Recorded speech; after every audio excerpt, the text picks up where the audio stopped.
नमस्कार मित्रांनो, तुमचं माझ्या कुकिंग डायरीज विथ राहुल या चॅनलमध्ये सहर्ष स्वागत. आज आपण चिकन पासून बनणारी मजेदार स्टार्टर रेसिपी चिकन रश्मी कबाब बनवणार आहोत. हे चिकन स्टार्टर चवीला तर अप्रतिम असतं, त्यासोबतच ज्युसी आणि सॉफ्टही असतं. चला तर मग वेळ न घालवता रेसिपीला सुरुवात करूयात. चिकन रश्मी कबाब बनवण्यासाठी सर्वात आधी इथे मी अर्धा किलो बोनलेस चिकन घेतलेलं आहे. चिकनचे मध्यम आकाराचे पीसेस आपल्याला लागणार आहेत. सर्वात आधी आपण पहिलं मॅरिनेशन करून घेणार आहोत. त्यासाठी मी इथे 2 चमचे आलं लसणाची पेस्ट घालत आहे. अर्धा किलोला 2 चमचे आलं लसणाची पेस्ट योग्य आहे. आता आपण यामध्ये अर्ध्या लिंबाचा रस पिळून घालणार आहोत. आता हा लिंबाचा रस आणि आलं लसणाची पेस्ट चिकनला व्यवस्थित लावून घ्यायची आहे. त्यानंतर चिकनमध्ये चवीनुसार मीठ घालून पुन्हा मिक्स करून घेणार आहोत. मिक्स करून झाल्यानंतर हे चिकन फ्रीजमध्ये आपण अर्धा तास मॅरिनेट होण्यासाठी ठेवणार आहोत. हे आपलं पहिलं मॅरिनेशन पूर्ण झालं. अर्ध्या तासानंतर आपण दुसरं मॅरिनेशन करणार आहोत. त्यासाठी 3 चमचे घट्ट दही मी इथे घेतलेला आहे. आता या दह्यामध्ये 3 ते 4 चमचे फ्रेश क्रीम घालणार आहोत. त्यानंतर 4 ते 5 हिरव्या मिरच्यांची पेस्ट आपण घालणार आहोत. आता आपण यामध्ये काही मसाले घालणार आहोत. त्यामध्ये अर्धा चमचा काळी मिरी पावडर घातलेली आहे. सोबतच पाऊण चमचा गरम मसाला घालणार आहोत. तसेच अर्धा चमचा वेलची पूड आणि किंचित किसून घेतलेलं जायफळ आपण यामध्ये घालणार आहोत. आता हे सर्व मिश्रण व्यवस्थित मिक्स करून घेणार आहोत.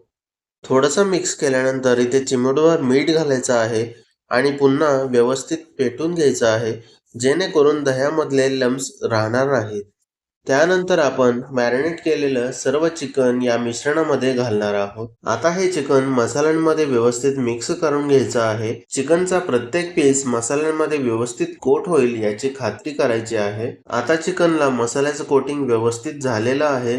आता हे चिकन फ्रीजमध्ये कमीत कमी 1 ते 2 तास मॅरिनेट होण्यासाठी ठेवायचं आहे. जेवढे जास्त आपण मॅरिनेट करू तेवढेच चवदार आपले कबाब बनणार आहेत.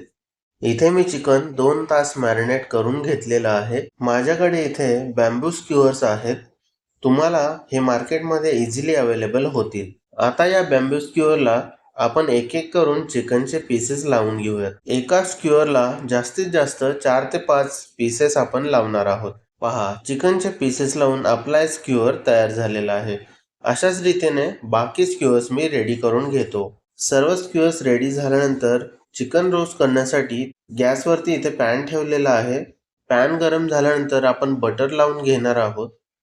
त्यानंतर चिकनचे स्क्यूअर्स आपण पॅनवरती ठेवणार आहोत. एका वेळी फक्त 2 किंवा 3 स्क्यूअर्स पॅनवरती ठेवायचे आहेत. वरून थोडंसं बटर आपण लावणार आहोत, जेणेकरून आपले कबाब आणखीनच टेस्टी होतील. आता प्रत्येक बाजू 3 ते 4 मिनिट रोस्ट करायचे आहे. त्यानंतर स्क्यूअर्स पलटायचे आहेत. फक्त 10 ते 15 मिनिटांमध्ये हे कबाब तयार होतात. कबाबला प्रत्येक बाजूनी छान गोल्डन कलर येईपर्यंत रोस्ट करून घ्यायचा आहे. त्यानंतर आपले एकदम चविष्ट आणि ज्युसी चिकन रश्मी कबाब रेडी आहेत. ही रेसिपी आवडली असेल तर कमेंट करून नक्की कळवा आणि माझ्या चॅनलवरती नवीन असाल तर सबस्क्राईब नक्की करा. भेटूयात अशाच एका नवीन रेसिपी सोबत. तोपर्यंत खा प्या मस्त राहा. धन्यवाद.